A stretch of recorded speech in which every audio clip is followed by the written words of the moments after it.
ஒரு சுரக்காய் நம்ம கிட்ட வருதுன்னா அந்த சுரக்காய் நம்மகிட்ட வந்து சேர்றதுக்கு எத்தனை பேர் வேலை பார்க்கறானது தெரியுமா? சுரக்காய் விதையை உருவாக்குறது ஒருத்தன், அந்த விதையை விற்கிறவன் ஒருத்தன். எண்ணிக்கிட்டே வா சரவண. வாங்கி கொண்டு அந்த விதையை ஊன்றவன் ஒருத்தன், விதை முளைச்ச உடனே அது தண்ணி பாய்ச்சறது ஒருத்தன், கொடி படர்ந்துருச்சா படரலையா அதுக்கு என்ன உடனம் போட பார்க்கணுங்கிறது ஒருத்தன், காய் காய்ச்சிருச்சா பிஞ்சு விட்டுருச்சான்னு பாக்குறது ஒருத்தன், காய் விளைஞ்சிருச்சுன்னா அதை எடுத்துட்டு வந்து சந்தைக்கு விற்கிறது ஒருத்தன், சந்தையில போட்டதுக்கு அப்புறம் அதை வாங்கி வைக்கிறது ஒருத்தன், அவங்கிட்ட இருந்து வாங்குறது ஒருத்தன். எத்தனை பேர் ஆச்சு?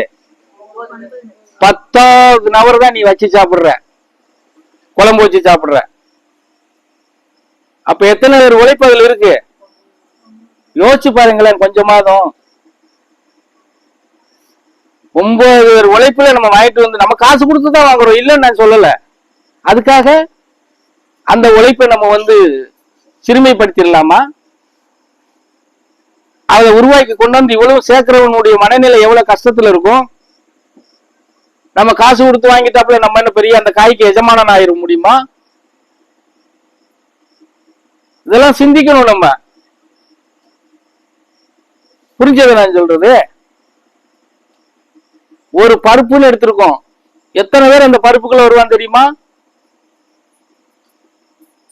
கடலப்பருப்பு எடுத்துக்கோ, கடலப்பருப்பு எந்த மாநிலத்திலிருந்து வருதுன்னா யாருக்கா தெரியுமா?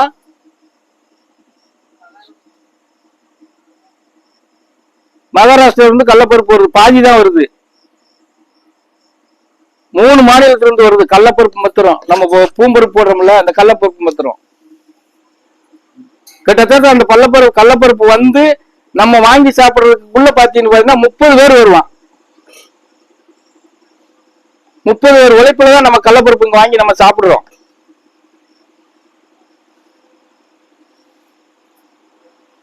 காசு கொடுத்து நம்ம 100 ரூபாய் கொடுத்து பருப்பு வாங்கிட்டாப்புல பருப்பு 100 ரூபாய் கொண்டு போய் போட்டு அந்த பருப்பு வந்துருமா? இவ்வளவு பேர் உழைப்பு இல்லைன்னா. அப்ப இதெல்லாம் வந்து நம்ம எவ்வளவு பாதுகாப்போட அதை மதிச்சு நம்ம எப்படி வச்சிருக்கணுங்கிறது ஏன் உங்களுக்குள்ள வரமாட்டேங்குது? உங்களெல்லாம் சொன்னது மாதிரி